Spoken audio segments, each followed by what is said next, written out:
ওই যে একটা কথা আছে না, 10 মিলি করি কাজ, হারি জিতি নাহি লাস। 10 জন থাকতে হবে, কিন্তু উদ্যোগটা যেন পয়সার মধ্যে বিক্রি না হয়। বর্তমানে জেলা প্রশাসক, স্থানীয় সরকার যে উদ্যোগটা নিছে, এটা আজকে আসলো চলে গেল, এটা হবে না।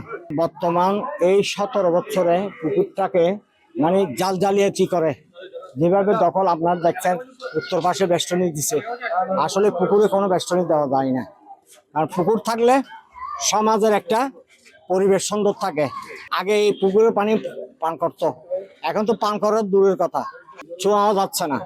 আমরা যারা এই মসজিদ কমিটির পুকুর হোক, তাদের থেকে সহযোগিতা দিতে হবে ওনাদেরকে।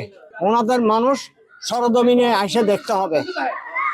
ওইটা যদি সামান্য যদি ময়লা দেখা যায়, ওইটা ওই মালিক হোক আর মোতল্লি হোক, উভয়কে বলে গিয়ে যে কাজ করার জন্য অবশ্যই আমরা কাজ করব, কিন্তু আমাদেরকে গাইড দিতে হবে।